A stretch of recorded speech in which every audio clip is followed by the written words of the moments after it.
Okay, so now we are set. So what we're going to do is 4 steps. Okay, so number one is that we need to steady the body. If we can't steady the body, then we'll not be able to arrive at the jhana. So one of the most effective method in the Buddha Dhamma, if we were to follow the Mahasatipatthana, is the watching the breath. Okay, so we can use that. And before that, we need to have the sila, that is a morality established. It's not that we are immoral, but we are trying to just ensure that the other thoughts which are there in our mind can be anything. Like from the time I've come here and sat into this room. So there is a disturbance in the body and there would be disturbance in the mind. So for a few minutes, I will recite, not that it is a necessity, but it will give me that stability before I begin. So that's the first thing I'm going to do, is to establish the sila, morality, and then I'm going to look at what are the hindrances I'm going to get when I watch the breath. So we would use 10-15 minutes just to watch the breath, nothing about this method or that method or whatever it is. Just watch the breath, and then the mind is deflected in various directions or various thoughts. It means we have hindrance. With that hindrance, we cannot go further onto any jhanas, be it first jhana or second or third or whatever it is. And then what we need to do is, then we need to look at the sense doors and close them.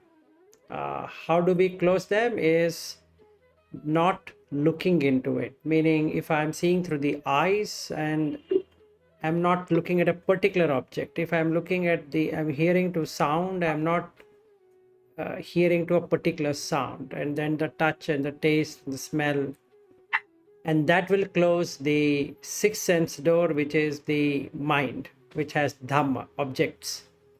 So it can be thoughts, it can be whatever it is. So once I have done that, I am ready. The vehicle is now ready for the first jhana. So what we are going to do is, we are going to take 2 things. Okay, I am going to take the jhana vibhanga sutta or jhana vibhanga, which is in the Vibhanga section of the in the Sutta Nipata. So that I will be taking, and I am also taking Jhana Sutta, and that is in Anguttara Nikaya 9.36, and I will be taking that as a reference. So these are the reference guide what I would be doing, because that tells me whether I've reached that particular jhana state or not. So I can verify. Right, so that is the whole idea of doing this. So with that, let me begin. So I will recite. You don't have to recite or do anything, or if you want to recite, you can recite with me. I have no problems. But what you're going to do is, we are going to establish 5 precepts, and I will go slowly, so that itself becomes the object for meditation.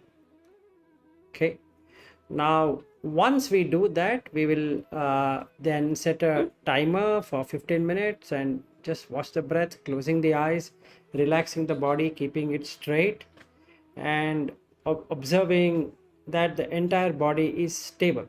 That's the whole idea. So in whichever posture we are sitting in, doesn't matter, I'm sitting on the chair or on the floor. At present, I'm sitting on the floor.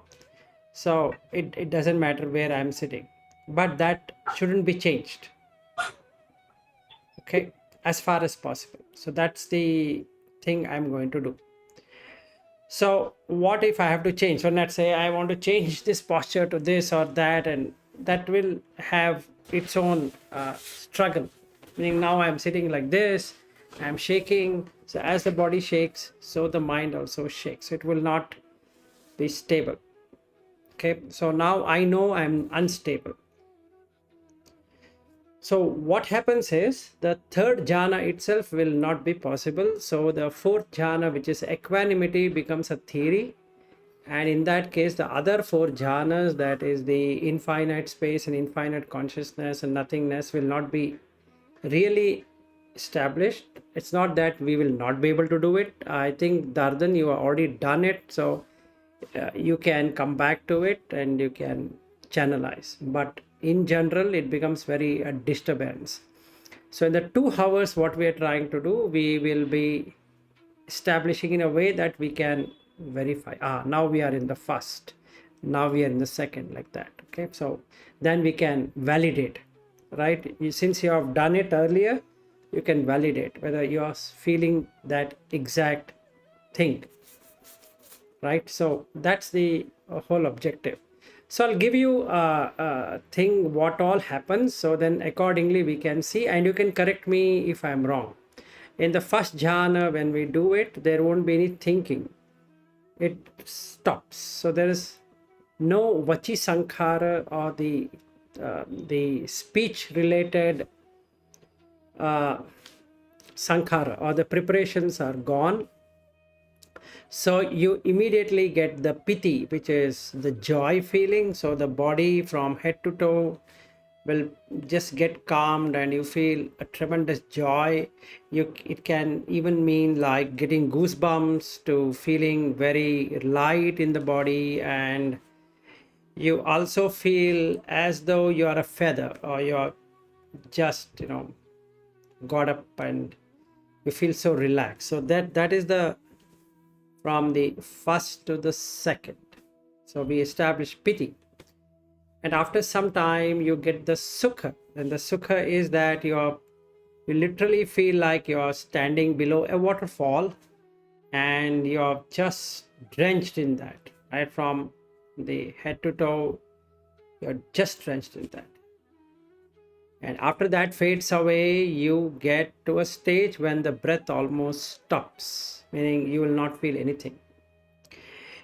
In fact, what would happen is that the gap between the breath would increase, so you would then have that equanimity, because the breath has 2 layers to it. One layer is what we take as an oxygen. The second is what the mind does. So basically what happens is that you find stillness in the breath, a total stillness. So there's nothing, this in breath, out breath is totally come to us halt. So what I mean that is that in a minute we generally breathe 15 times, but now you would be breathing hardly 3 or 4 in a minute. It's automatic. So whenever the oxygen is required, so there's breathing. Otherwise, there's nothing like a continuous breathing. Then after that, we come to the infinite space, wherein we do the amanasikara. What it means is that you remove the symbol of these elements which are there in the body, and you suddenly feel spacious. So there's no inner earth element and external earth element, inner water element and external water element, like that. The 4 elements or the 4 qualities of these elements are removed, so you feel spacious. It's just you're in space. So when you're feeling you're literally floating, just floating around, then it is you're experiencing infinite space. And after that you get infinite consciousness. That means the eyes and the ears and the nose and the tongue and the body and the mind consciousness is experienced firsthand, and there is no person. It's just the consciousness is coming and going, right? And you see it everywhere. So it's like everything is ebbing and going off. It's just like the electric current flashing everywhere. So that's infinite consciousness. Then the 6 sense doors opens up, with nothing being there. There's no objects at all. So there is nothingness, and after nothingness you get to a stage where neither you can say you're sleeping, nor you can say you're awake, or you can say I'm alive, or you're dead, or both are not there, right? So you feel that neither perception and nor non-perception, and the final one, which is there is no perception and feeling, and that happens when the senses are completely disconnected from the sense objects, and then you're done. So these are the 9 jhanas, how you can experience while in meditation. Why I'm telling you this is that if I am meditating along with you, then I will not be able to explain in this way. So you have anything to add, or you want to tell me whether it is right as you experienced, or something you want to share before we begin? You're on mute. Yeah, no, thank you for this explanation. I have not much else to add. But I would say that the first jhana is marked simply by the seclusion from the 5 hindrances. And that piti is born as sort of bliss rapture from that. And then moving on to second jhana, it says sort of born of concentration, the sukha found in that. And there is some variety in interpretations as to what happens in first jhana, whether what vichara means or vitaka means. In my tradition, that just means sort of also this examining state, which will still be present in the first jhana, but then only falls away in the second jhana. Correct. So you'll be able to see the overlapping happening between the first and second and third and fourth, like that. Meaning, when your vitaka vichara is the normal thinking and pondering what is happening about the world around us, so it's replaced by savitaka savichara. So it will be like, if I take this ethan santan ethan panitan, like that, then the mind fixes itself in 4 stages. So the first stage is it gets into the focus. So we get into the ethan santan ethan panitan, then we get into the second one, the attention, and we are tending only to that, nothing else. And the third one is become aware of that entire ethan santan ethan panitan. And then the fourth one would be being mindful. So when we get into the mindfulness, it automatically shifts from the first to the second. So you feel the rapture happening in the second jhana. That means you are going with this, and suddenly you feel wow. Okay. And then second to third, and like that. So what you explained is right. So initially you're starting with this, and it moves on to the next. So the experience per se of joy is happening in the second jhana, not in the first jhana. The experience of sukha, in whatever they have explained in various suttas about what is sukha, happens on your body in the third jhana. And equanimity happens between the third and the fourth, and when you fulfill it, you're there in the fourth jhana. So what happens here is that it fades away and disappears, right? So then it's everything is like that. So when you establish the first jhana, it fades away, and as the fading happens, you know it has faded away, and the second jhana is taken over. And then the second fades away and comes to the third, and the third fades away and go to the fourth, like that. So that's right. That's how you would experience. And the space and infinite consciousness, and then the nothingness, and the neither perception and non-perception also happens in different ways for different people, but generally you will come to know about it, because the breath is so refined or fine that you don't know whether you're really breathing or not. So basically that would, and the body is extremely still, there's no movement. So if somebody were to come inside this room, and they would feel that I don't know what happened to this guy. So that's the reason I've closed the door, so that nobody comes and nobody disturbs me in any way. Okay, so let's start. on this. Okay, so let me relax a bit, and then I'll start with the 5 precepts, and I will also explain that in English. And if you want to keep the video open, you can. You want to close the video, you can, and I don't mind. Either way, I'm fine. So let me remove my spectacles as well. So now I'm establishing the precepts, and even though I've established earlier, it's better to do that.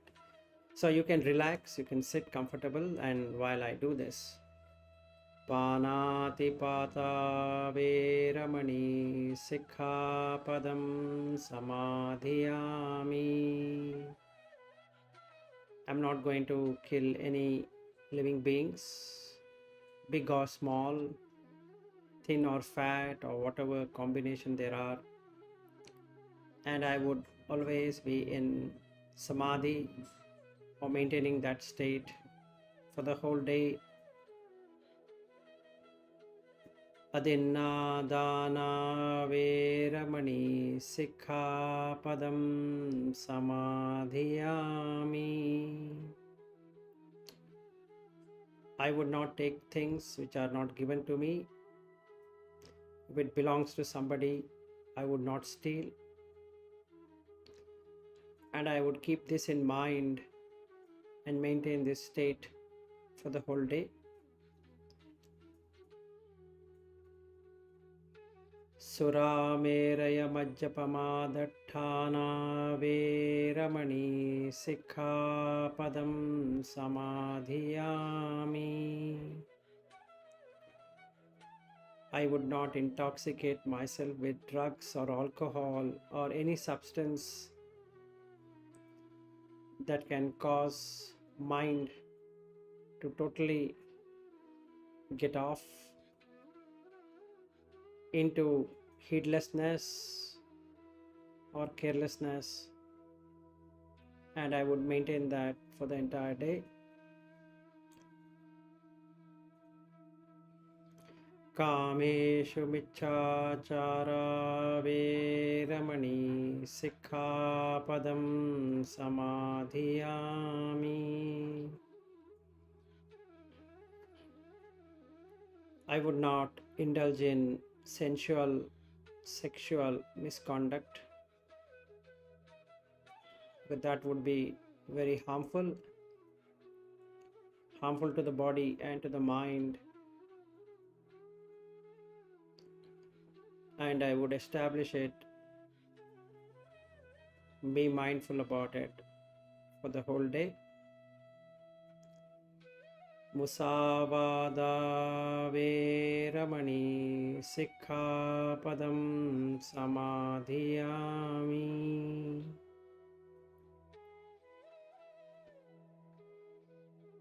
I would not tell lies, saying something which I have not seen, telling something which I never heard, as it would be harmful to my practice, and I would like to maintain this for the entire day. Imani pancha sikkhapadani samadhiyami. Imani pancha sikkhapadani samadhiyami. Imani pancha sikkhapadani samadhiyami. These are the 5 precepts I would learn to establish it so that it would help me in samadhi.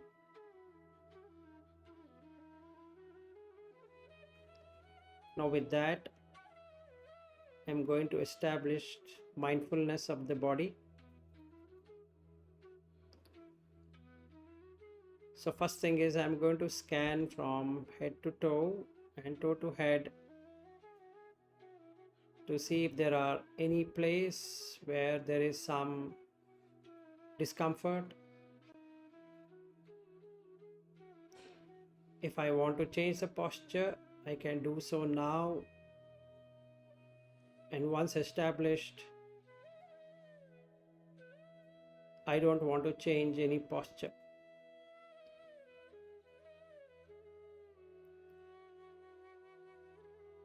So the first thing is to relax the body. Using the breath, I would like to relax the body.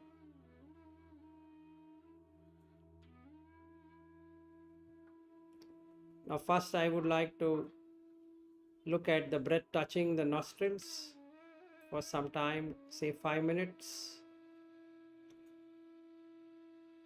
and then experience the entire body breathing.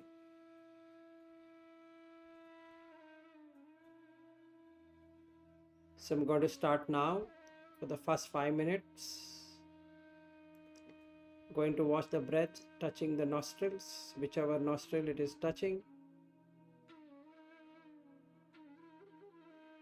And after that,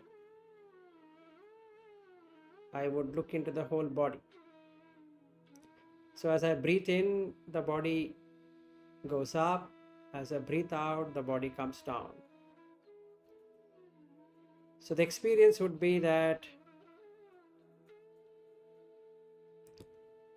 as though a paper is being pushed in air. When it is pushed in air, it goes up, and the air is removed, it comes down.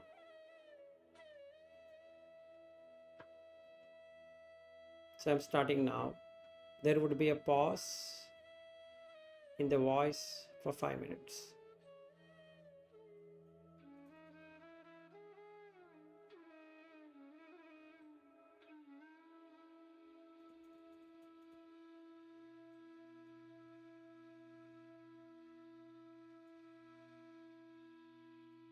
Don't change the posture.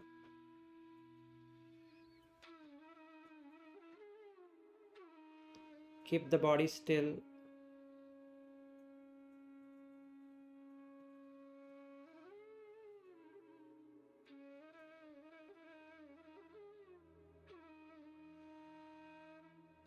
If your hands are touching the thighs, observe that.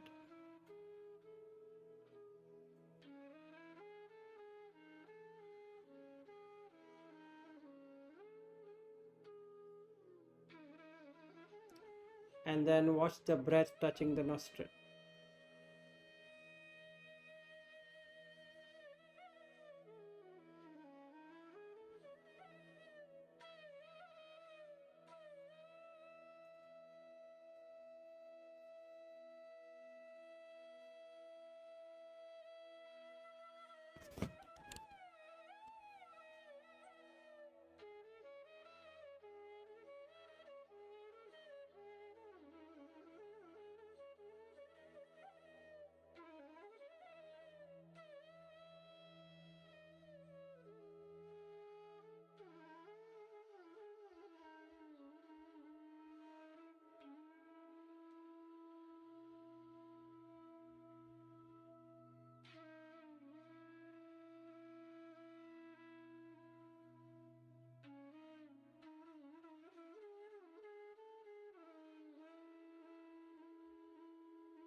Now, having checked the body being stable,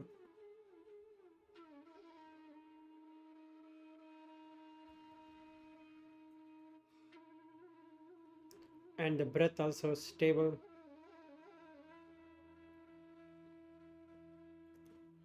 going to the next stage of observing the 5 hindrances. The first hindrance I'm going to get is on the doubt of whether I'll be able to establish the jhanas.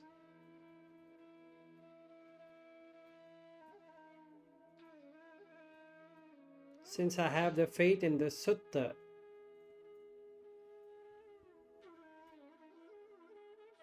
and I've established the sila or morality,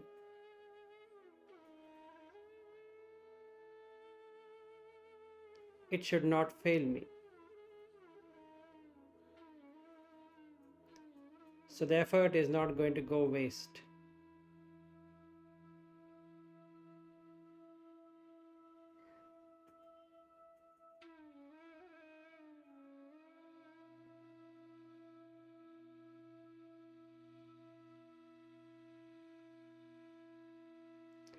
The second hurdle I'm going to get now is on remorse feeling, that I should have done this earlier. From morning I wasted the time.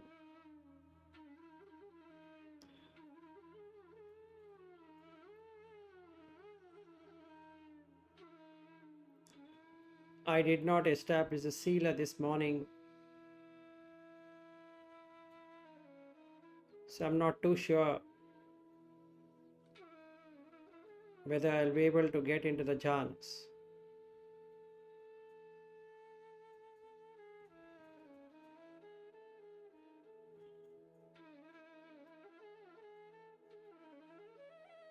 I need to note that remorse feeling creates restlessness, and because of that,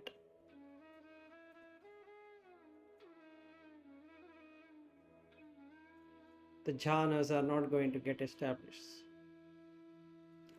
So if I have this kind of obstacle, then I'm going to focus only on the breath for some more time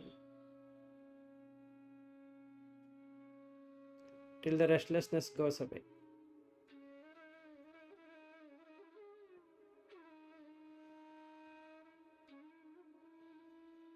I need to check the third hindrance. Since I'm not putting much energy, I might get into a sleepy posture where my head is going to go down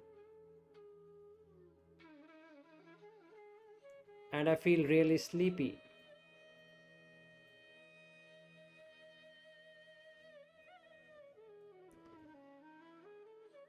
So I would become lazy or sleepy,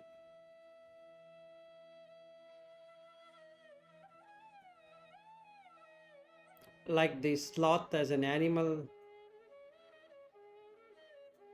not having any energy. If that happens, I need to rouse the energy by watching the breath.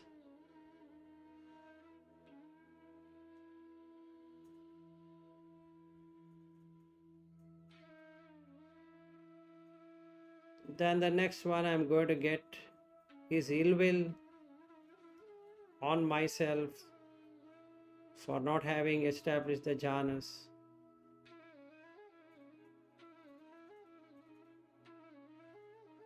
Or on others.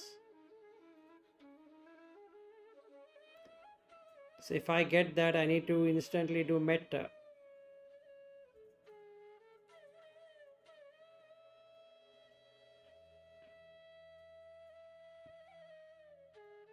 And if I get some friends who have done something to me in the past,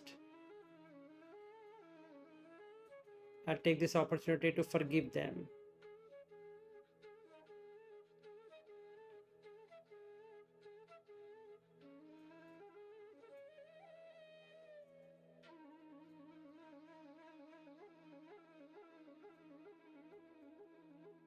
Then the last one is abhijja, or excessive greed, that whatever belongs to others should be mine, including the jhanas. Somebody has attained all the 9 jhanas and I feel envious of that person. And I would like to attain that. Again, the more I try, it becomes restless. Udacha. So for the next 15 minutes, let's look at each one of these.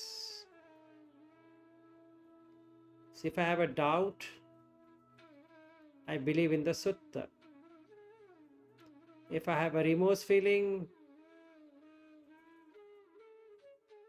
I will let go of that. It doesn't matter. If I have not done in the morning, so be it.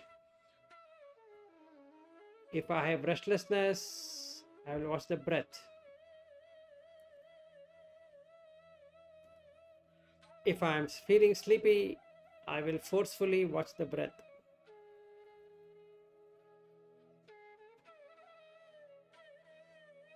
If I am having ill will, I'm going to use metta.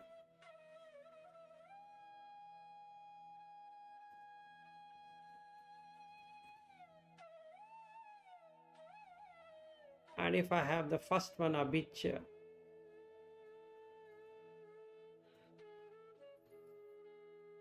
then I will take it like a loan which I'm holding. So there's no point in holding the heaviness. I'm going to feel very happy of the people who are able to enter into jhanas in the past or now, and let go of it. So let's focus on the hindrance for ourselves and do it for next 15 minutes.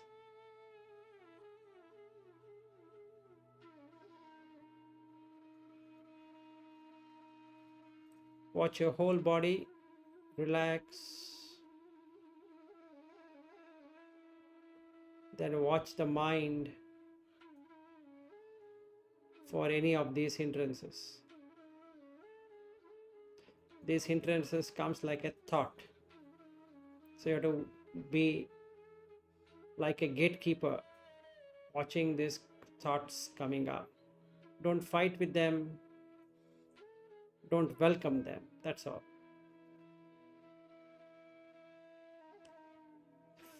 Replace that with a different kind of thought.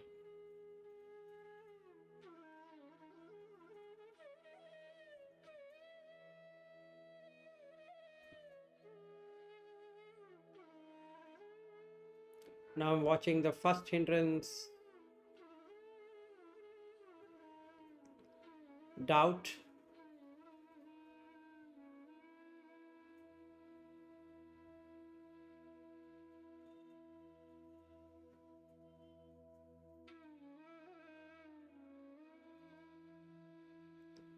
I don't seem to have any doubt right now.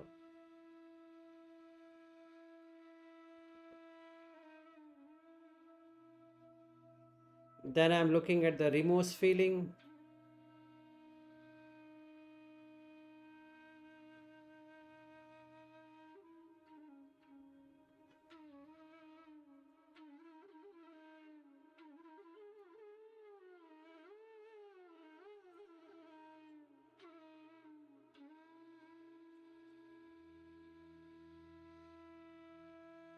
Let me watch it thoroughly.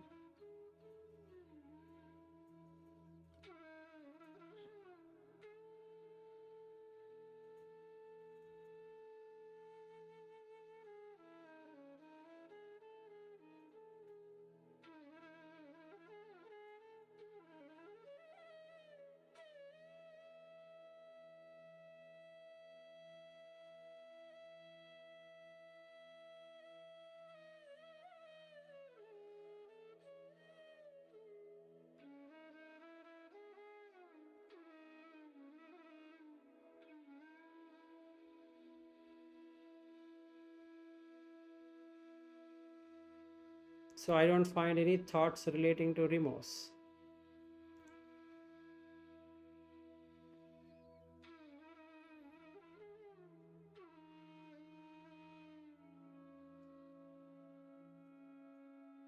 Third one is restlessness.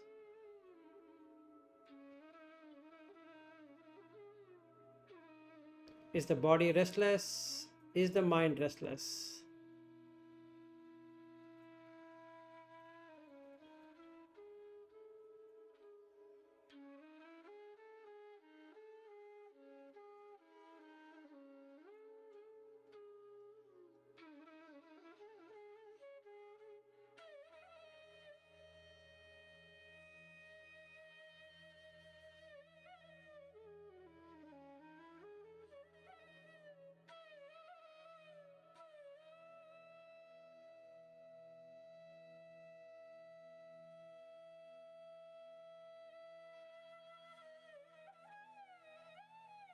I find some amount of restlessness, so I'm going to watch the breath.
Now the restlessness is not there.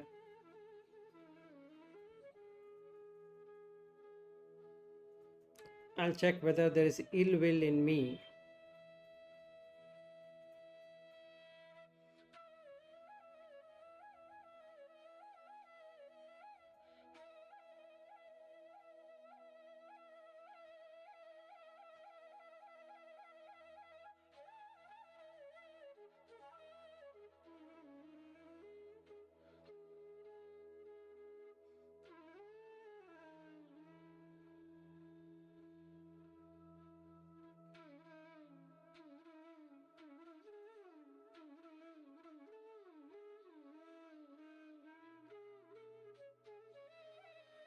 No ill will. Let me check for Thina Mida, sloth and torpor, mental sloth and bodily torpor.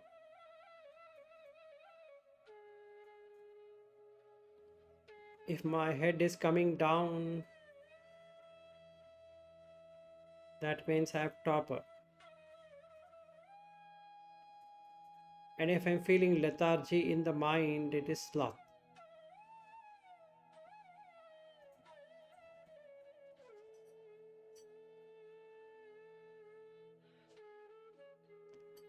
If I'm not able to maintain this posture, it means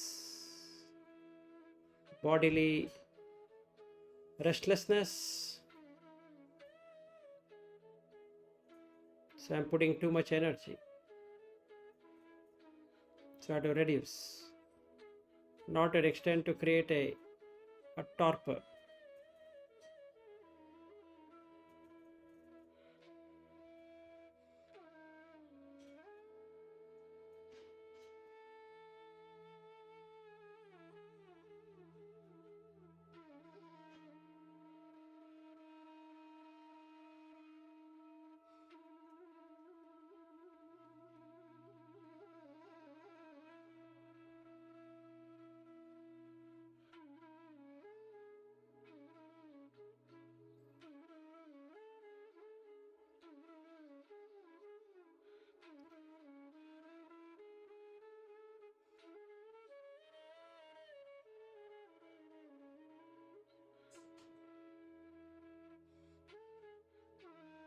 I got a yawning.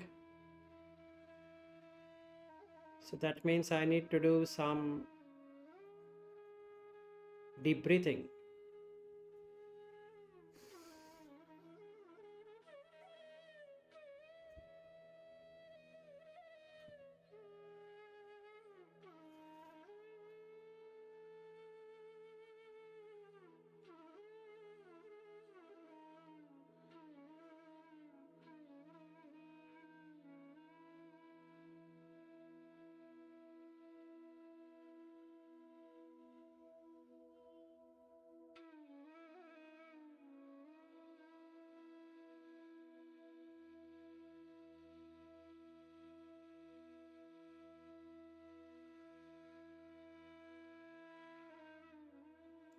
Body is still, but yawning was there.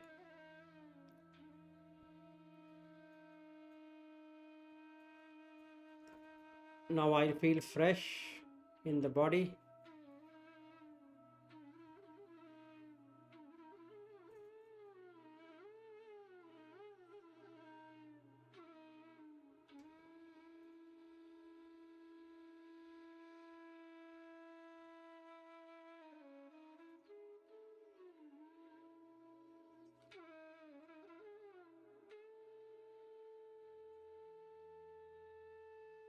I don't have any ill will.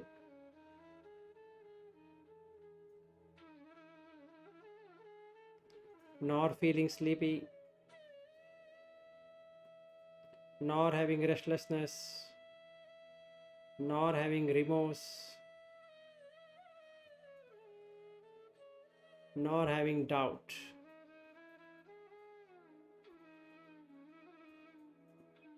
So now I'm going to check the first one. Abhijja. Excessive liking, which turns into deep greed, to an extent of envious.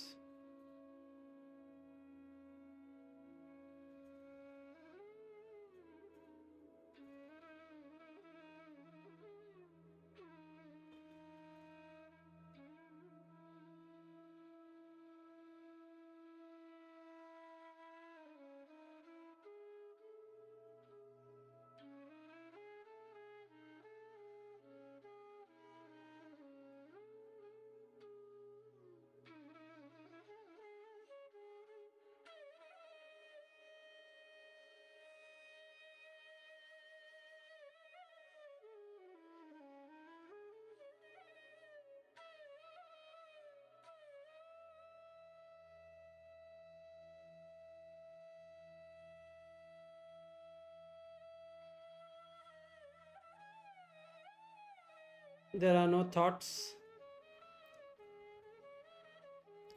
There are no dreams.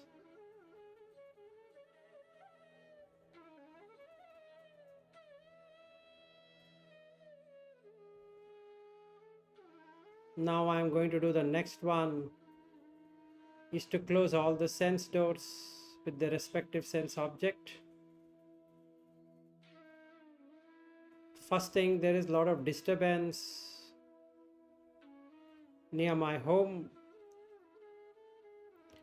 but I'm not going to get disturbed by that. So I'm going to remove the symbolization.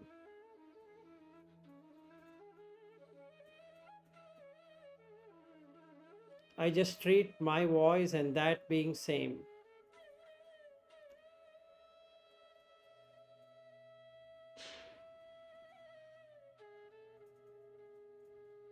My eyes are closed, so that is not going to do anything.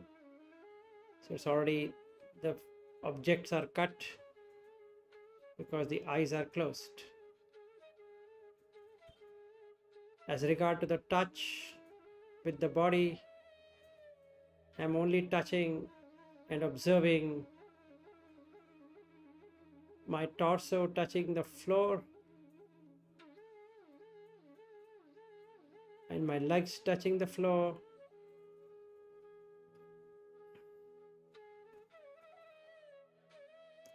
and the hands touching the thighs,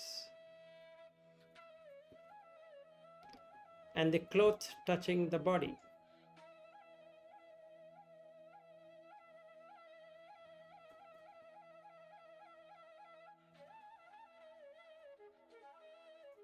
I'm not raising any special attention to the smell.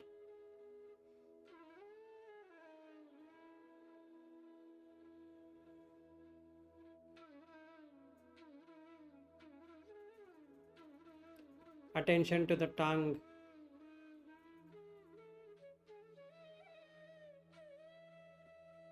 There's nothing in there I need to do.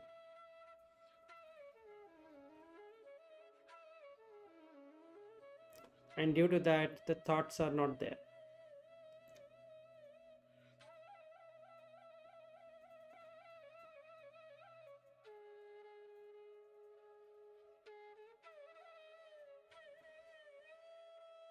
So what I did is vivichehi kamehi, that means I've established discrimination of all the senses by not associating the sense objects.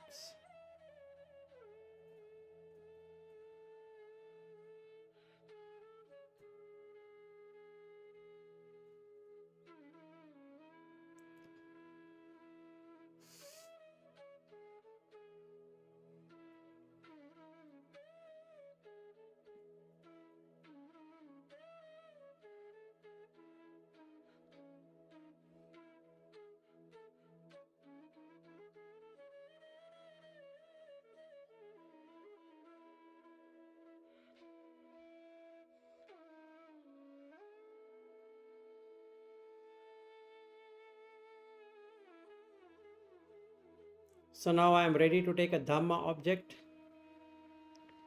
Either I can take a breath or I can take any of the Dhamma. So I'm going to take food. This body is made out of food. I am not the food. This body is made of the food. That's what I am going to look at. So the vitakka vichara would be only on the food. As the food enters, the body grows. If the food is not given, the body shrinks. For the growth of the body, the food has to be given. If we don't eat, the body shrinks. I don't have anything to do with growing and shrinking.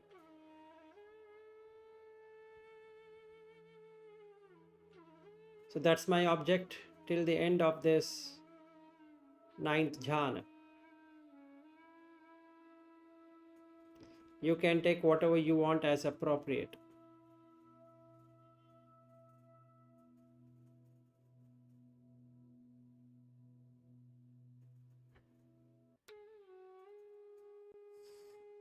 And I'm going to reflect it on the 5 aggregates: the form aggregate, the feeling, perception, preparations, and consciousness. The form come to be through the food. The feelings come to be through the 6 sense doors. The perception comes to be through the 6 sense objects. The preparation come to be based upon intention on those objects, what I intend each one to be. And the consciousness comes to be based upon the input which is coming onto the sense door.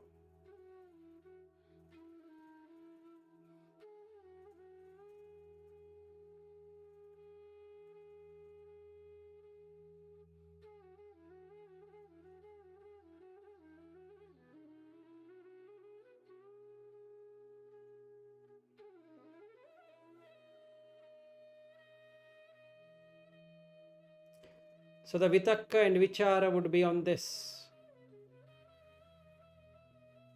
observation. how the body is coming to be, how the feeling is going to come to be, how the the perceptions are going to come to be, the preparation and consciousness.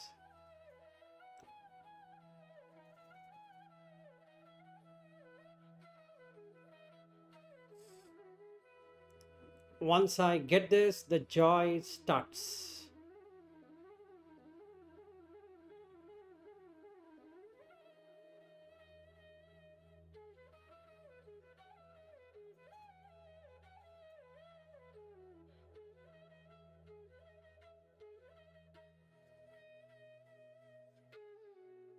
So there's nothing special about this body. I give the food and the body grows.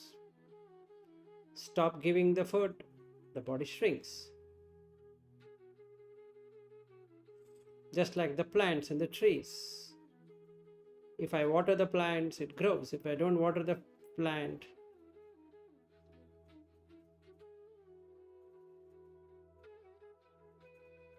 it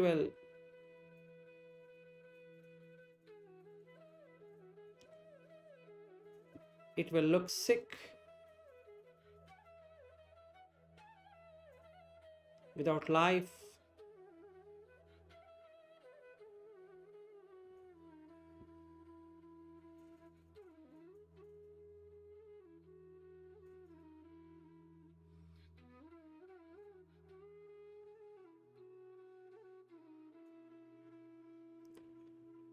So I can now see that it doesn't make it mine. This I am not and cannot call it as myself.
If I see this way, then the body is like a boil, and body can be seen as impermanent, anicca.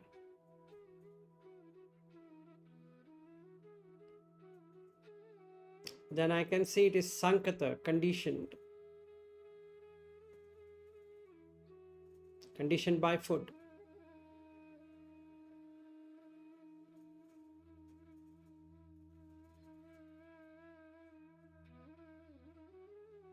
It's dependently originated.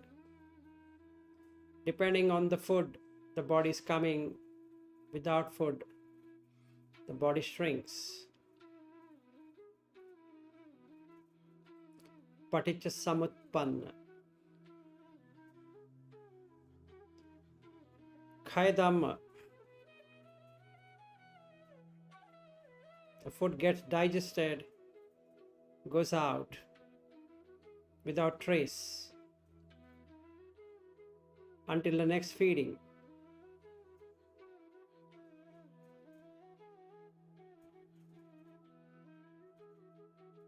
Then the Vaya Dhamma.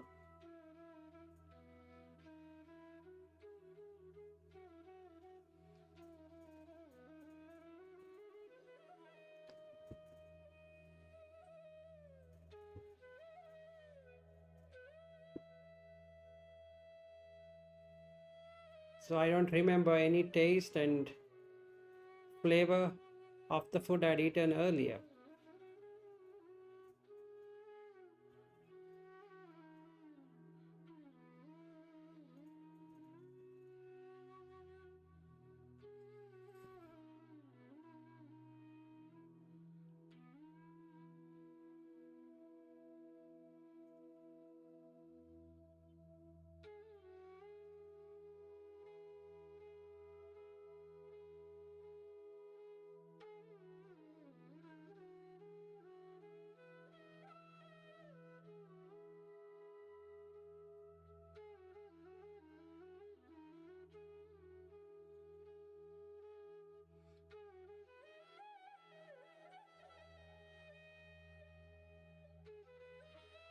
Viraga Dhamma.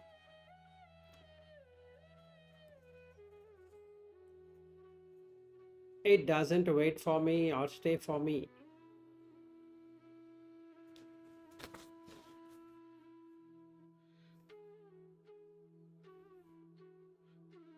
So it does not have any attachment towards me.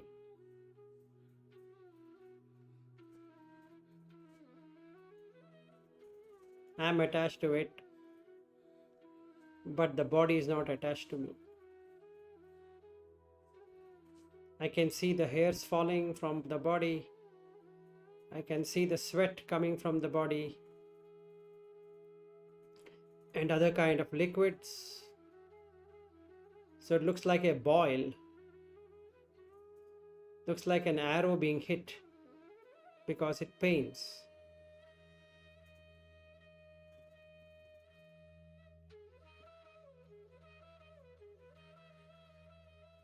So I'm holding on to the huge mass of pain.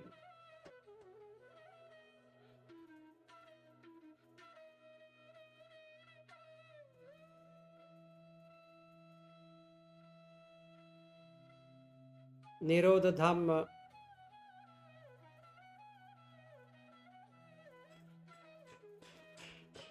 As soon as the one action is done, the another action takes over. So it's completely gone.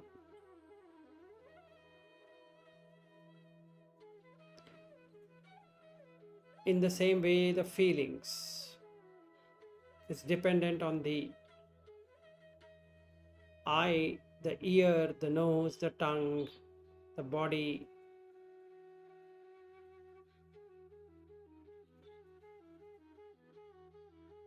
and the mind.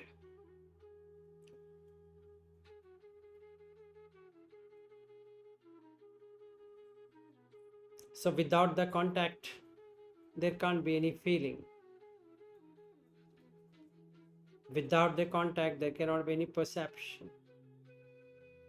Without the contact, there cannot be any preparations that I need to be this way, or this sight has to be this way, the sound has to be that way. And without defining what it is and how it is, the consciousness also doesn't get established.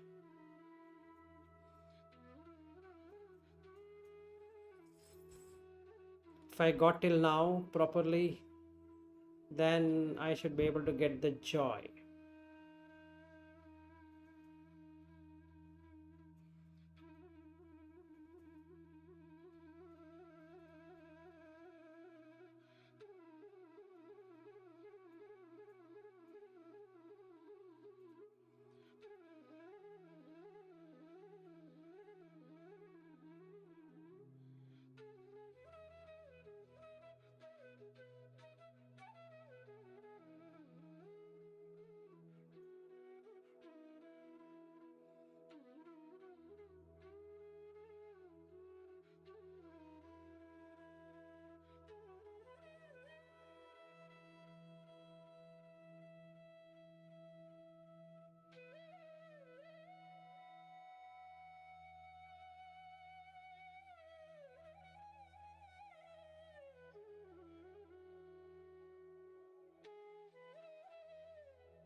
I need to check whether I'm getting a body light feeling,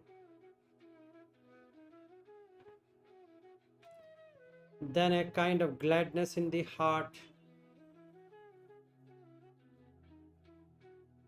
or some goosebumps,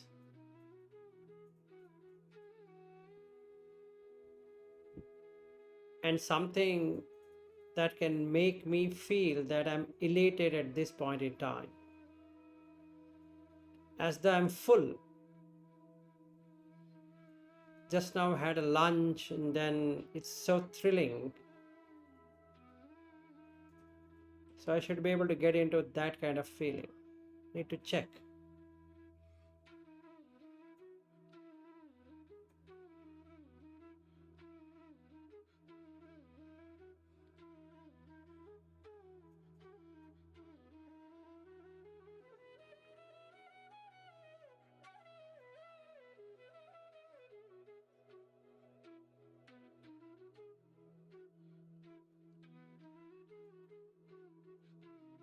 I can also come to know through watching the breath.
I'm watching the whole body. It's made just of food, nothing else.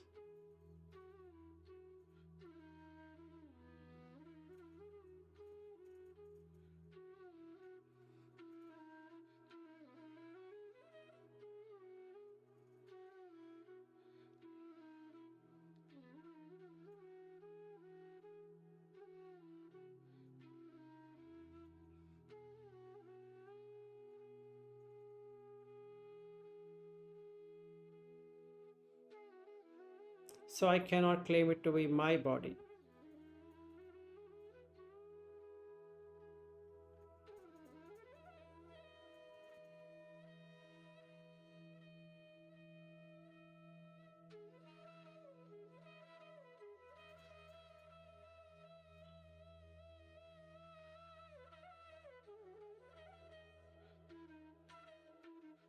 As a worldly convention, I can say my body, but in reality, nobody has their body. It is just the body.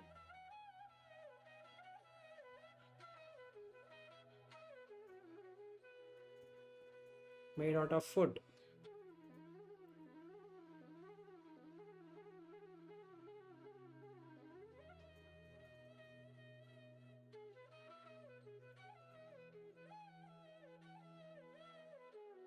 So when I do that, I'm seeing a neutral feeling.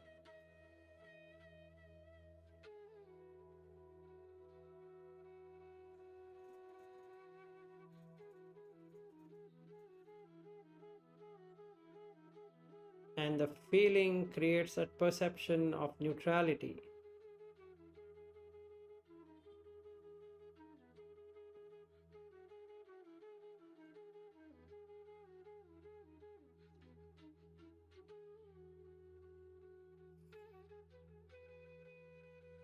And hence feel very light. I perceive lightness.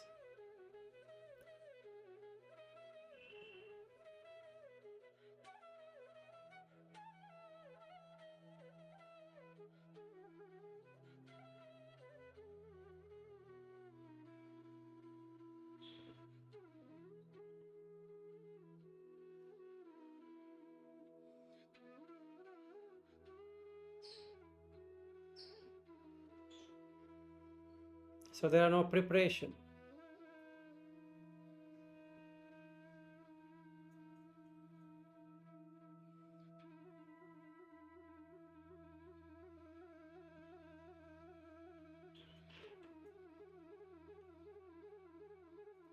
So now I can see this is peaceful, this is excellent. When the sankharas are tranquil and all assets are given up, craving slowly reduces.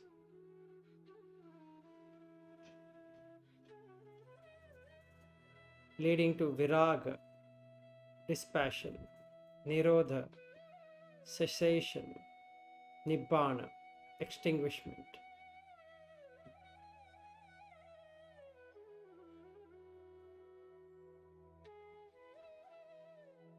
And that would take to the third jhana, sukha.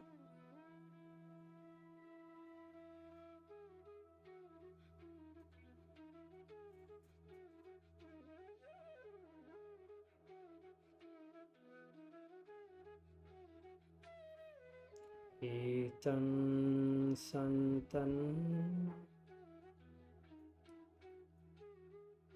etan panitan,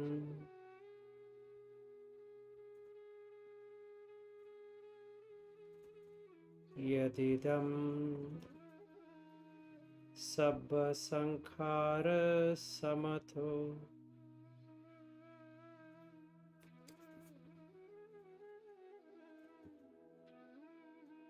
Sabupadi pati nisaggo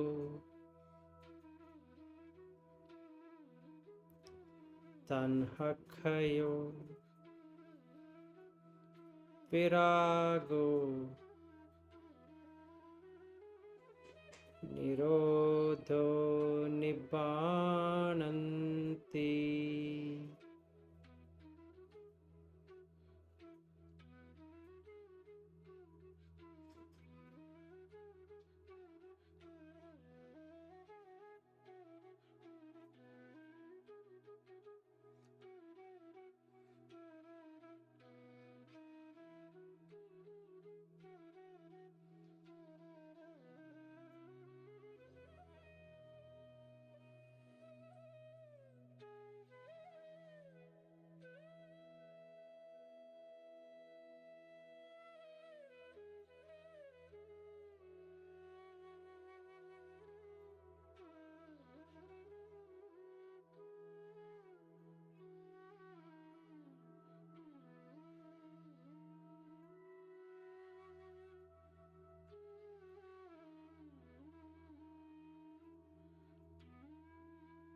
Try to observe the gap in the breath, it keeps on increasing.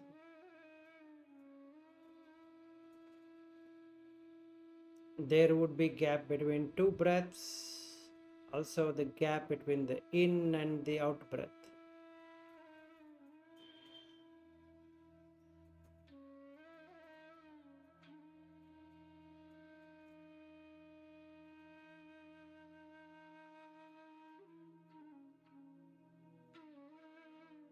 If you come this far, you'll see you really don't have to breathe.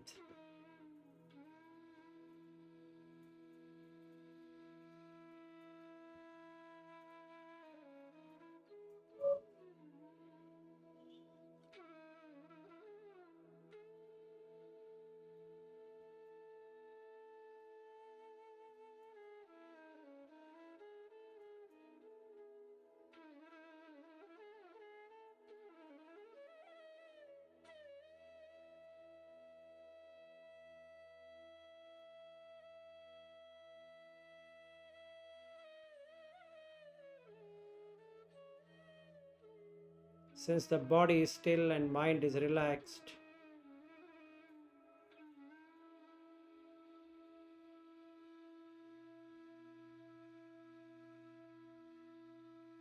the heartbeat comes down, the breath comes down.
Since I started like this to watch the body made out of food,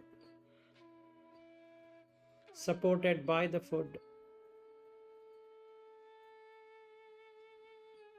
there is no personality.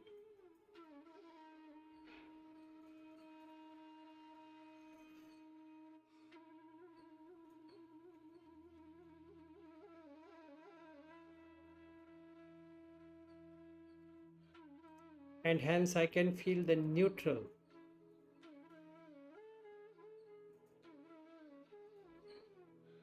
There's a feeling of neutrality. For the very first time, I'm experiencing what is said in the sutta as neutral feeling. There is total disassociation.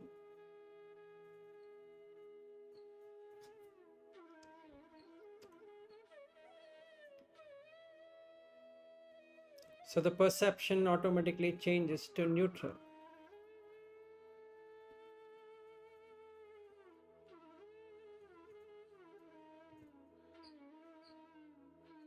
And it gets into the anicca sanya, perception of anicca, which can be called as impermanence.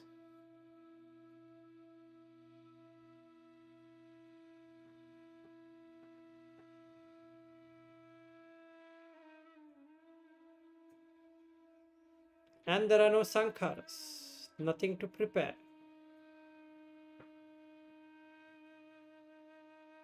There are no objects to prepare.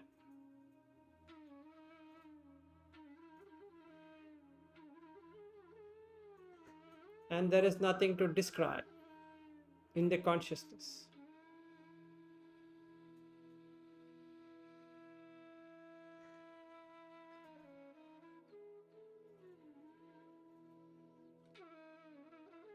Now I can see a glow in the whole system of mind.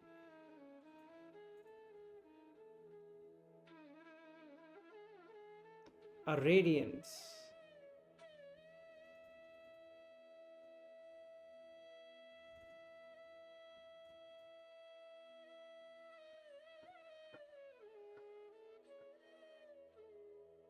As though my body is wrapped in light.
If you are equanimous,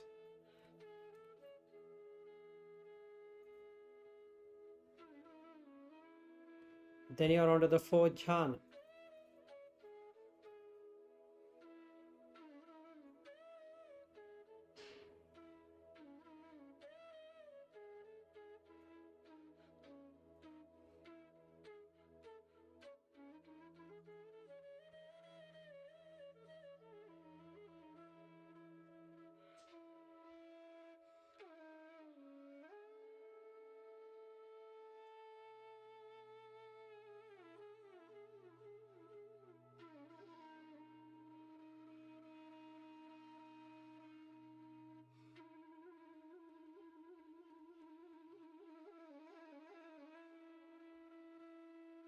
Check whether you have a best ever relaxation.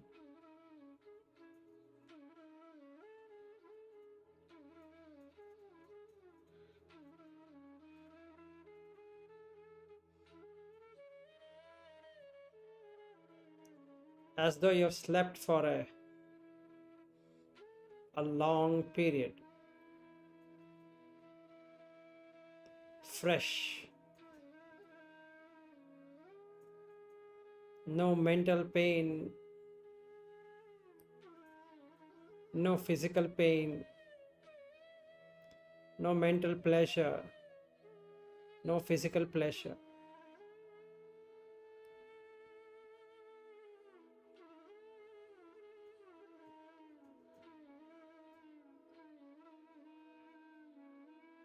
As though encapsulated in a bright light.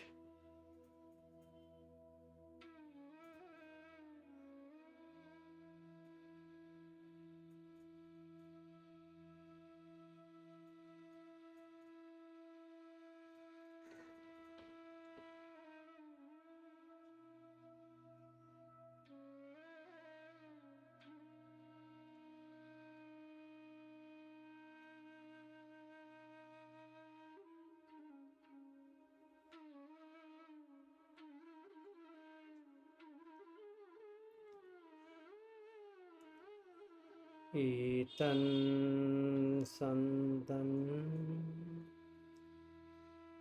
etan panitan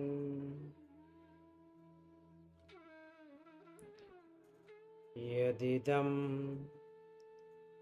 sabba sankhara samatho sabupadi pati nissago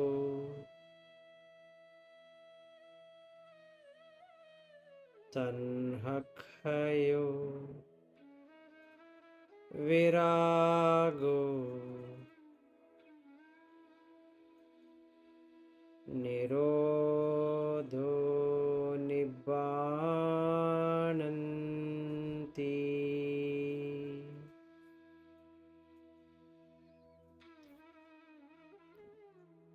This is peaceful.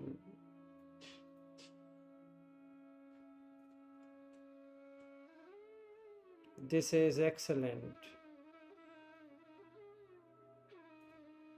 When all the preparation are tranquilized.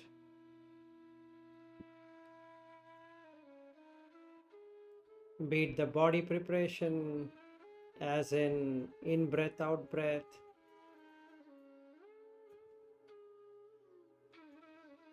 Verbal preparation, as in thinking and pondering. And mental perception, mental preparation, as in feeling and perception.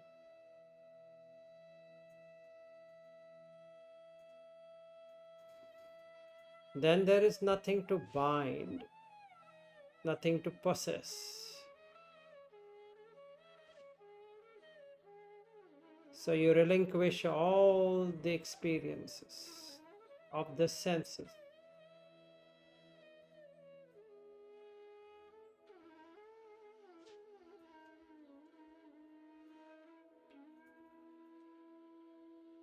And because of that, the craving diminishes. leading on to the dispassion, cessation, extinguishment.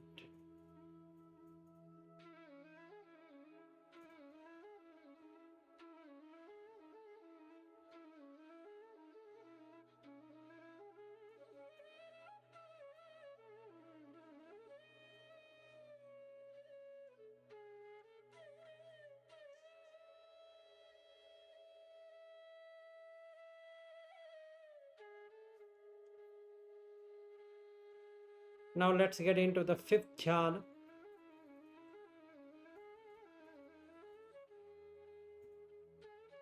Consider this whole earth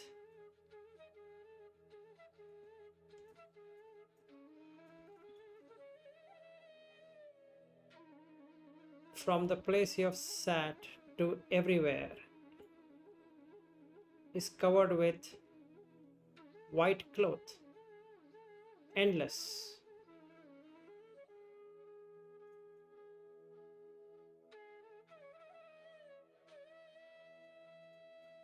And since you don't consider this to be your body, that also gets dropped off.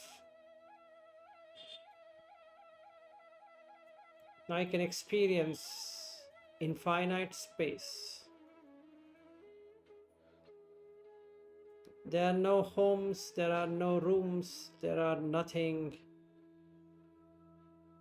There's just space.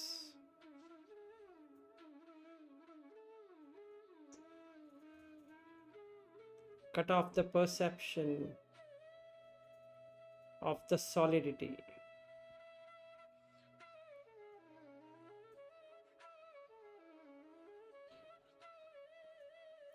And encounter infinite space covered with this white cloth everywhere. Everywhere you see, how much ever your eyes could see, horizon to horizon, is covered by this cloth, and up is the sky. And that's it.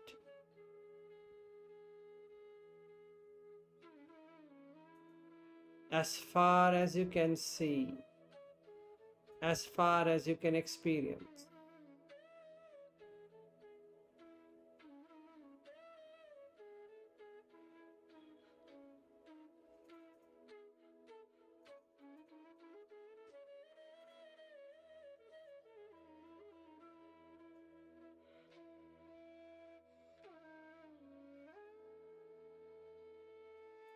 So you have to remove the concept of compactness, perception of compactness, otherwise it will not work. So take some good amount of time to do that.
Check whether you are able to get rid of the compactness, ghanasanya. If you still have, you can visualize the cloth covering the entire place. So this kind of meditation technique is explained in the Chulya Shunyata Sutta, which is a very good tool for visualization.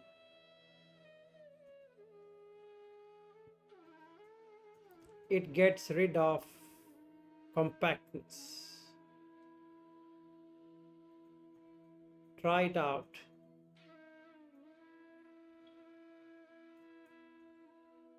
We'll take 10 minutes time here because you need to work out a lot to get that.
Let's move forward into the infinite consciousness.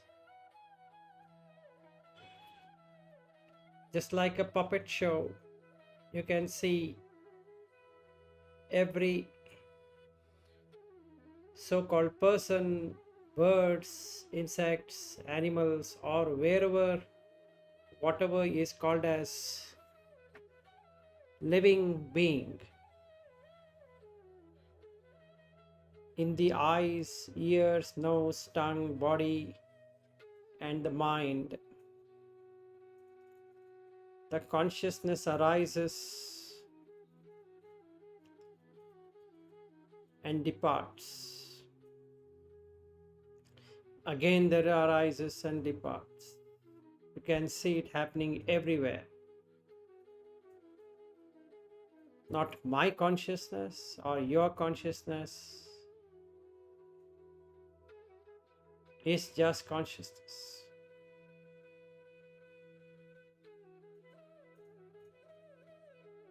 And it is in every living form. Wherever there is life, there is consciousness.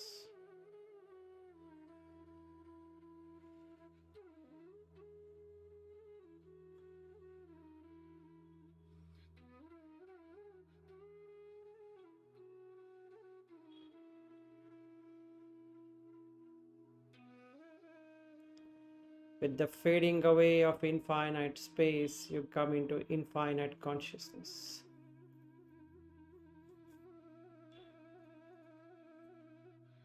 The experience of that is far peaceful. There's no longer any fear of any kind.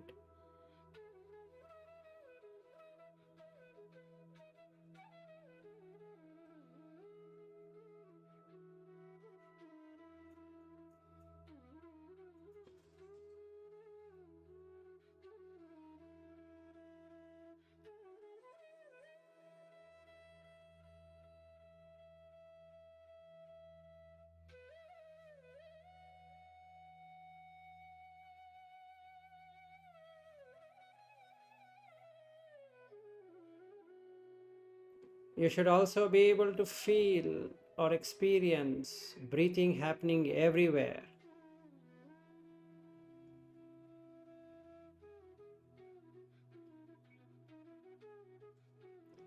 There are no many people seeing something, it's only the seeing happening everywhere. As though the consciousness itself is seeing, itself is hearing, itself is touching, itself is tasting, itself is smelling.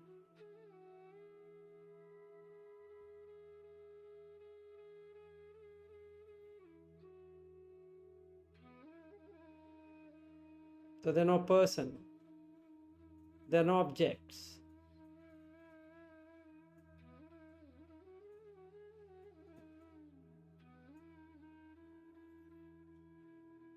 So the consciousness experience itself.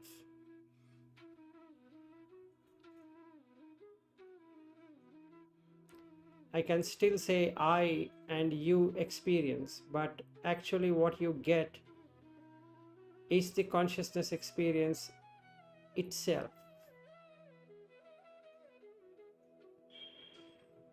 And hence infinite. No person, no object, no bird, no animal, just consciousness.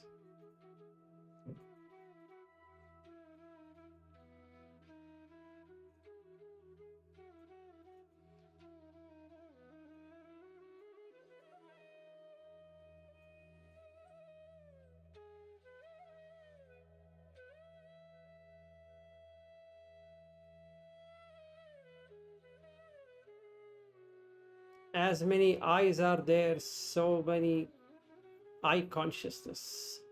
As many ears are there, so many ear consciousness. As many nose are there, nose consciousness. As many tongues are there, so the tongue consciousness. As many bodies there, body consciousness. And as many mind are there, so the mind consciousness.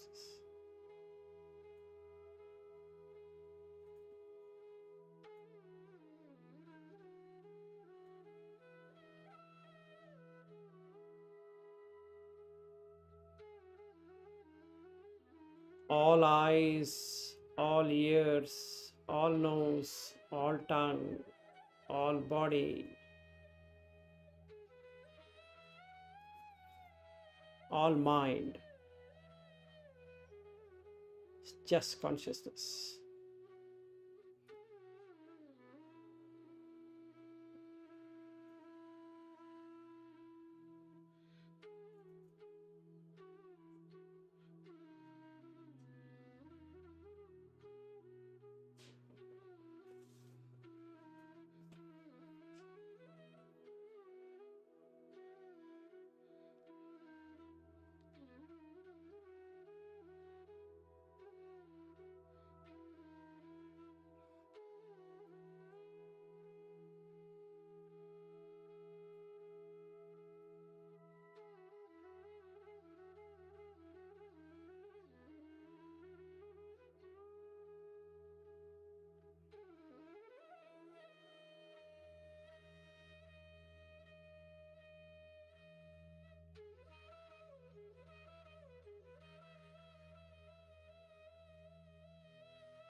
When you experience infinite consciousness, there won't be any fear of any kind.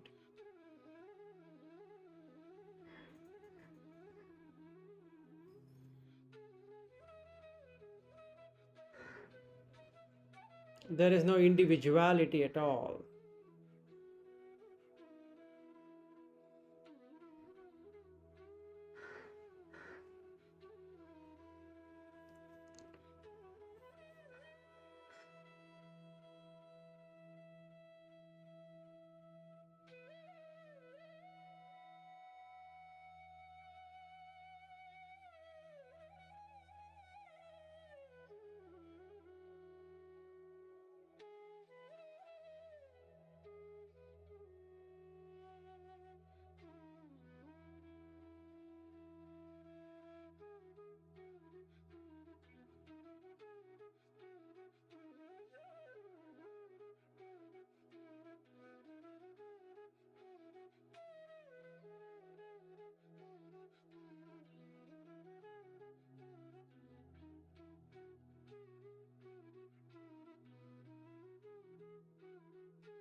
If it is fading away,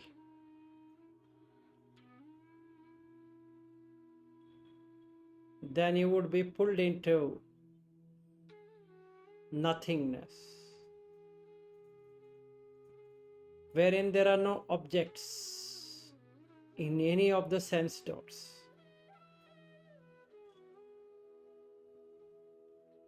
Eye sense door has no object, ear sense door has no object, like that. In the middle of your heart,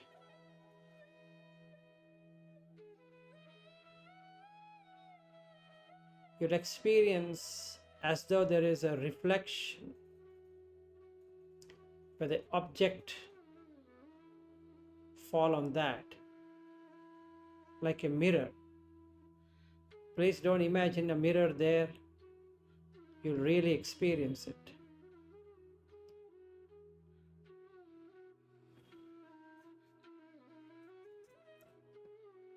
Like the objects appearing in the rear view mirror of your car.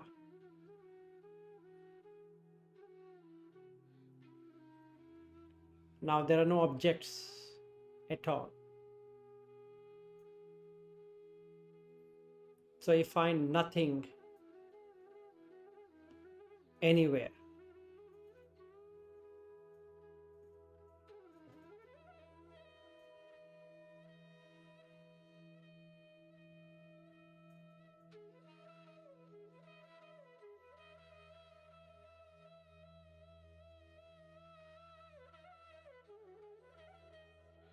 Akinchayatana.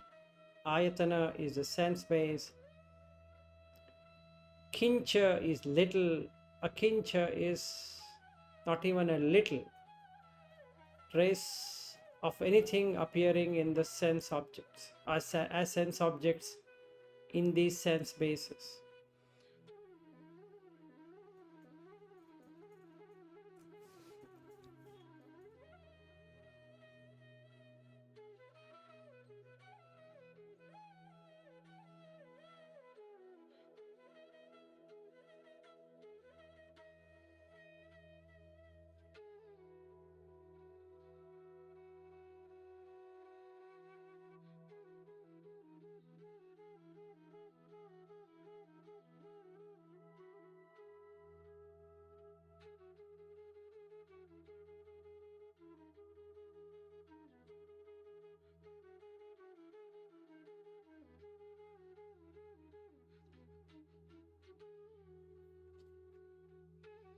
In this state, you can experience Cheto Vimukti.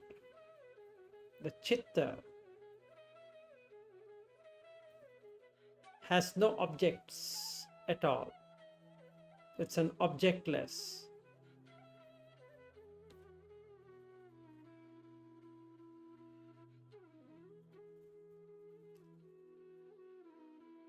In many books, it is written as freedom at heart.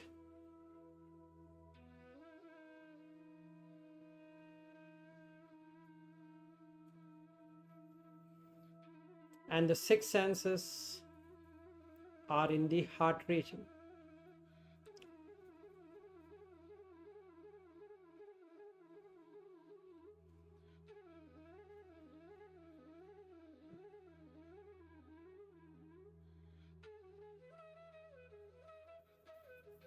There are no objects to experience. Nothing.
Now, if that is fading away, you will come into a most interesting point or an interesting experience. Normally, we go to a deep sleep where you wouldn't know that you're awake. Here, you will go to the deep sleep but awake. You're completely awake yet sleeping because there are no senses to the sense basis, meaning there are no objects which is being sensed at any of the sense door, and hence it will be a wakeful sleep, a deep sleep where you are completely awake. You're aware of everything that is happening around you, but then you don't exist. Just like in the deep sleep, you are unaware in the deep sleep but blissful. Here you're aware of the bliss, but you are not there at all.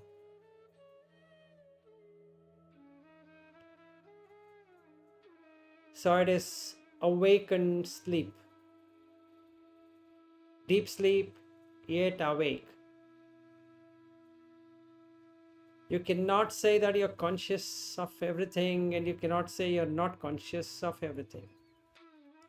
You can't say that you're perceiving something, and you cannot say you're perceiving nothing.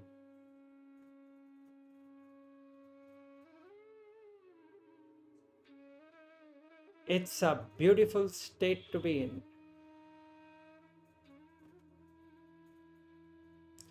Enjoy the ride.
How would you know that you're here? Just like you get up from a deep sleep and you really feel fresh, as though you had hours of sleep. You should be feeling the same while being awake.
If you are thoroughly relaxed,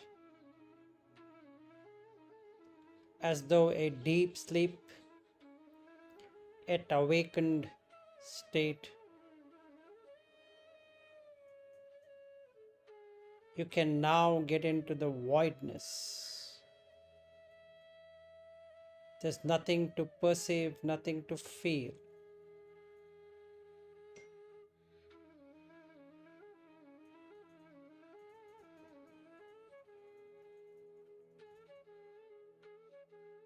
This is not emptiness.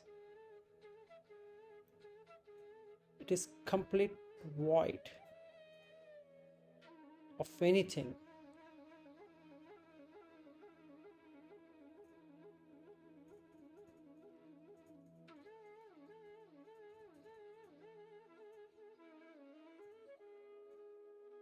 But has the highest pleasure,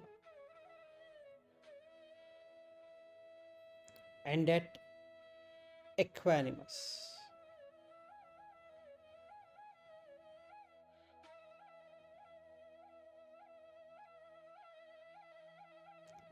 Now you are fully awakened,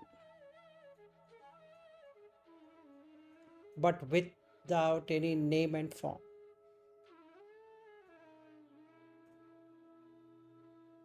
You are fully conscious,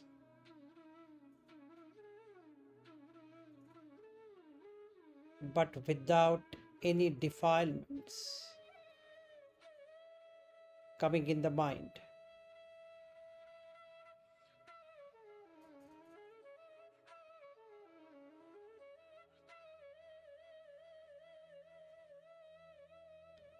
No objectification, and hence no feeling of that.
Okay, so let's end this.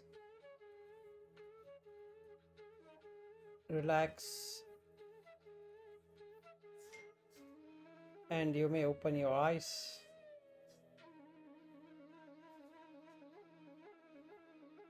Watch the breath.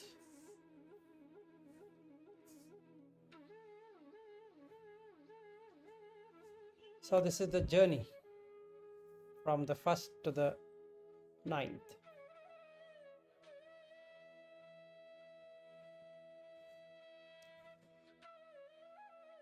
So if you experience perfect voidness, your mind will become still.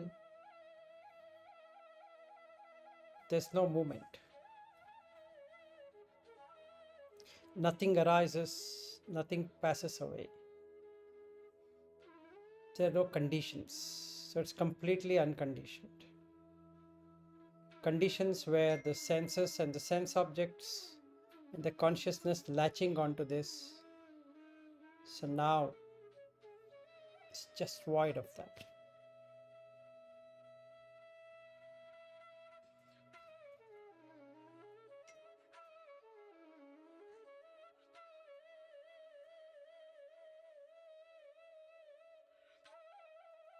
Dardan, anything you would like to share?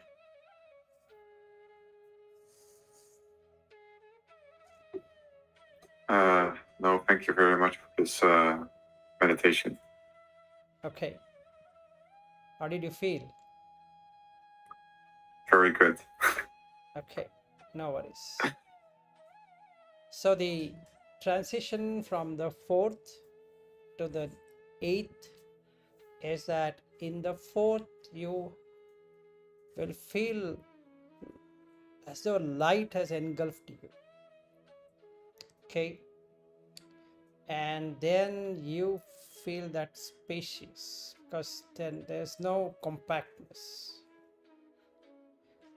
and then you feel consciousness arising in all the things whatever you have. So there's no, you will find everything has an eye and ear and nose and like that. Then there is no reflection as sense objects in the senses. Because of that, you go to the deep sleep while awake. You was able to hear, able to feel the touch, you're able to feel everything, but there is nothing that binds you. So you're boundless. In the deep sleep, we exist, but we don't know. So the feeling what you should get now, even if you have entered into any one of these formless, is extreme relaxation. Just like you slept for 2 days. So if you're finding that it's working. Yeah, thank you very much. Yeah, I'm not sure what to add to this. The ninth one still is a sort of a mystery to me. Yeah, but that's a mystery because the thing is until 8th you can experience it. That voidness experience is tremendous. There's no feeling, there's no perception, there's nothing at all. It's not nothingness. There's nothing like it's nothing. No, it's just pure voidness. Voidness of everything. So your mind, the chitta, has nothing, no defilements. There's no arising of anything for it to depart anywhere. Okay, so this is the Nibbana mind state. That's it. Okay. Well, that requires some more practice, I guess. Yes. We can continue this as and when you feel we can connect and we can do. We have done for 2.5 hours now, total. And this can be done for 4 hours. So instead of giving break like my speaking, I can stop it, and we can do it for first jhana for half an hour and like that. So it goes to 4 hours, 5 hours, 6 hours, as many hours. Yeah, no, that sounds interesting. Yeah, it is. We can do that. So yeah. Yeah, we can do one Yeah, day, we're- whenever, however it happens. Good. Yeah. Sachin, what's your feeling? What's your experience? Yeah, it was. I think I could go to third and fourth, and then I used to stay there. I used to get into infinite space or infinite consciousness, as and when you speak. But when you go to silence, I pull back to third state, Okay. and I can evaluate that I am in third state. Okay. Second thing, the point is, I used to be there as long as you are speaking, and then for some time. Okay. So it's like I can stay there if I'm guided. Right. But another thing is, when I'm stable, even if you are not guided, and I'm somewhere, let's say infinite space, and even in that space also, I get distracted by thinking. But this is not normal distractions. After distraction, I get back to the same state without too much of effort or too much of delay, as if I'm not interacting with the thought. I just realize I was thinking and I'm back. Okay. Good. Nice. Okay, so let's end then for today. So Sachin, you wanted to do through the Chula Shunyata Sutta, so I brought that. Brought what?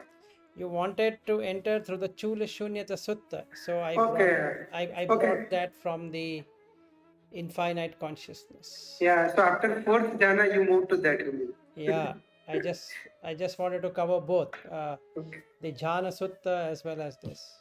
So the Okay, best okay. way of doing this is take the object as food as an object, and you keep on watching it.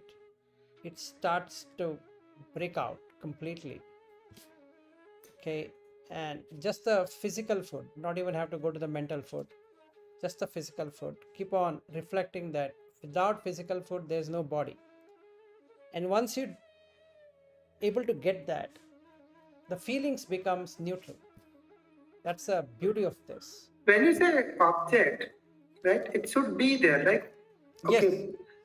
Till Wait. Let's say breathe is an object. It is there, even though it is coming and going, coming and going, coming and going. Then I can take this five aggregate as an object. Okay, it is there, coming and going, coming and going. But food, it is a conceptually there, right? no. What you need to do is, if you have seen the sutta or even many suttas where Buddha says kabalinka ahara, right, that is solid food, it's far more better than the breath, Okay, how? because you can see this whole body as one unit made out of food. How? For the mosquito this is a food, for everything this is a food, and this is coming from the food anyway, from the plants. And if I am a non-vegetarian, it's coming from the animal fat which I'm eating, so it's basically food. Okay. If you practice it, the advantage here is you don't have to be looking at the breath stops. And after the fifth jhana, even the food way of contemplation is not there. You're just pulled into the arupa jhanas, formless realms. Okay, you mean to say when you take body as an object with the color of food? Not the color of food, with the real food. Real food. Samanupashyati. Yes. Perceive this body is just a food. Yes, it's a food You for collect it. everyone. I'm telling you, it's a food for everyone. If this were to be thrown out to the animals, they would eat it. Food for other also, correct. Right? So I'm eating the food, vegetables, but this body is a vegetable, Okay. right? Non-veg. Minusing the consciousness, nothing exists. It's just a food, right? So if I can get that, let's say, Mhm. from the first jhana, the vitakka vichara, if I bring this food, then the advantage here is that the fourth jhana becomes easy because equanimity gets established. Because in food, there's no raga and dvesha. The feeling, perception, preparations goes away. So the mind, what is called as mind, consists of feeling, perception, and this preparation. And what is left out is consciousness. And in consciousness, you will not have this nama and rupa. And because of that, you can instantly get into the fourth jhana. So from first jhana, you can jump to the fourth, because the piti sukha would automatically happen. And that helps you to break the ghanasanya, that is compactness. And that helps you in getting the first four formless realms of infinite space, infinite consciousness, nothingness, and neither perception nor non-perception. Okay? And then this voidness will happen. You don't have to do anything, because it's void of everything. It's void of feeling, it's void of perception, it's void of preparation, it's void of any defilements, because there is no rupa to experience. So your mind is stilled. There's nothing to arise, nothing to depart. In everything there is an arising and passing up. So you're perfectly still. Okay. How many minutes, hours, seconds you're going to have it that second? But at least you know how to still it. So you can use ahara, like what Sariputta talks about in the Sammaditthi Sutta. That's a beautiful one. You can take the Patisamutpada or you can take this one. Or in many suttas where Buddha says iti rupa sa samudayo, iti rupa sa attangamo, ahara samudayo, rupa samudayo, ahara nirodho, rupa nirodho. If there is food, there is arising of the body. If there is no food, there is no arising of the body. And we can see it. Like I'm eating only one meal a day now. And everybody is asking me, why are you becoming so lean? Vilas, you're becoming lean. But Vilas is not becoming lean. The body is becoming lean. That's very clear. Okay, so just like four element, food is equivalent. Like you can, wherever there is a rupa, Yes. I used to put four element, and now in this method, wherever there is rupa, I should put food.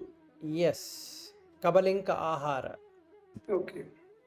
Olarika sukumu. That is, Olarika means So bigger. bigger.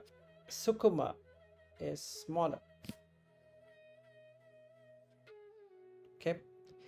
This one helps when we come to the fourth jhana. Otherwise, if you keep breath, my head might brood down like this. But if I'm keeping ahara, it's no movement. Yeah, because I'm detached from the breath, and I'm not in breath observation. You may not know how to shut it down because you are coupled with the breath, and Yes. it's like a marriage with the breath. Yes. So for that, you require this. If you take this, breath automatically stops because you're not wanting to have this breath business. Yeah. It's gone. Take the ahara. And Correct, I agree. Everyone is not expert in breath meditation, how Yes. to deal with it. So this helps. Otherwise, if you are mastering breath meditation, you need to know all these tricky things. Yes. When to leave it. Yes, when to leave it. So that becomes difficult. But from the first jhana itself, if I'm on ahara, it's a beautiful thing. I don't have to change the object. And the fifth jhana, it cuts off itself. So there's nothing, because there's no ghanasanya, there's no compactness. With the compactness being gone, amanasikara of compactness, that is removing the compactness, space becomes infinite. So it's like a white cloth everywhere. So the sky is blue and this is white. And that's it. And I don't exist in the body. So there's absolutely bodiless feeling. So did you just say that if you take food as an object, then in fourth jhana you wouldn't go Yes, you're not. forward? Yes. Okay, I've because been that's what watching you. happens Yeah, to me. I've been watching you, Dardan. You've been going all across like this and like this and like this and like Yeah. this. I'm So not saying it's bad. I don't say it's bad, but there is this defilements. Actually, what is happening is that you're getting hindrance of sleep. That's a subtle sleep which gets into But did he feel the sleep? Because one of the teachers said, it seems like I am sleeping, but I am not sleeping. No, Is that's it correct. possible? No, that's true. So even in the 8th jhana, you will know that you're not slept. But the body loses its hold. So Okay. So how much ever expert person is there, strong person is there, 8th jhana, he will lose the... yes, because from the 5th jhana or the 4th jhana itself, there is nothing called as a body. Mm. So that's the reason Dardan his head is going everywhere. And he doesn't know it's gone, and automatically comes up like this. Okay. And if you watch the breath, if you watch the food, ahara, it remains still. Because you're not looking at the breath. So there are two ways of doing it. One you can do through food, one you can do through breath. Both are food only. Breath is also a food. Yeah. Okay, it's a subtle food. So what Buddha also talks about is looking these 5 aggregates through a different method. In many suttas, in the Sanyukta Nikaya, he talks about that, which we have covered earlier also. So you can take that and instantly you're from first jhana, second, third automatically happens, then fourth, then 5, 6, 7 happens, then 8. So you can straight away get into the 8th jhana. And you can be there. So you're awake, yet sleeping. And when you fall down because of distraction, you directly go back to 4th or something. You need not to go to you don't have to go process. to the first jhana. So it goes back to the 4th. So equanimity is there. So again, you can come up. Yes, Darthan.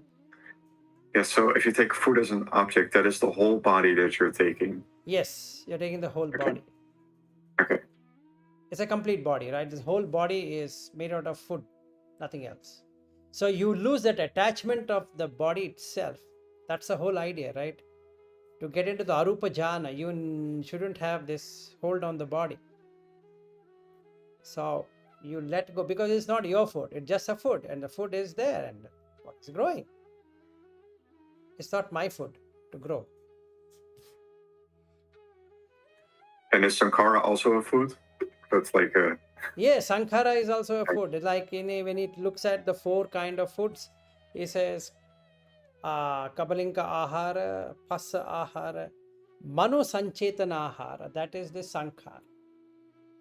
Then the vinyana ahara, consciousness as a food. So now if you take all the 4, we are going to become crazy, because the mind will now get restless. So I prefer taking only the food of the solid food.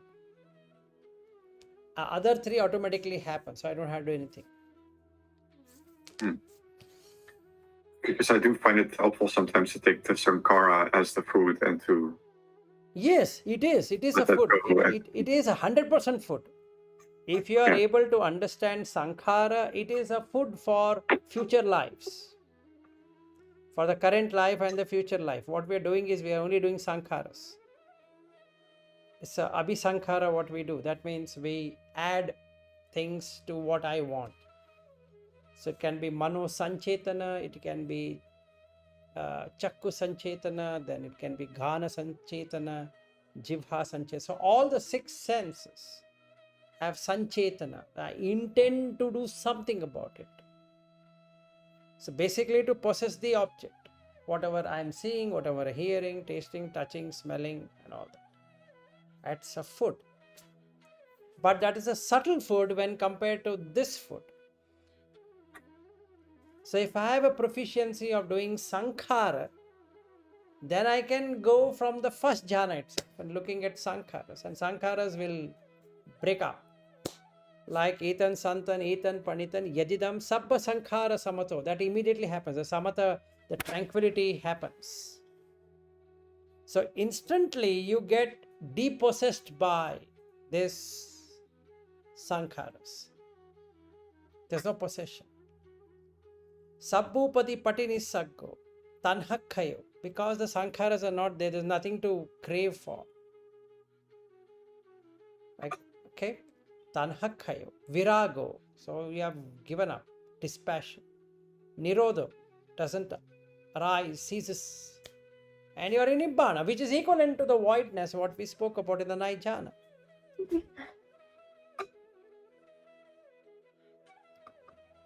Thank you for all these explanations. Sure.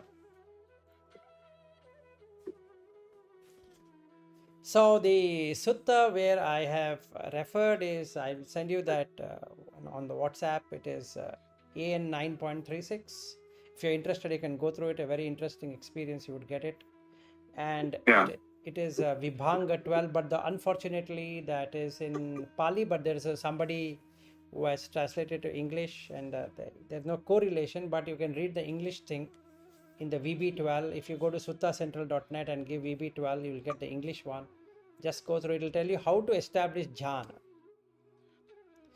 And the jhana sutta, what we're talking, AN 9.36, talks about how to use etan santan, etan panitan to establish the jhanas and go through all the 9 jhanas. It explains perfectly how that process works. Okay, and another sutta which I was talking to you about, Chula Shunyata Sutta, I will tell you that reference number.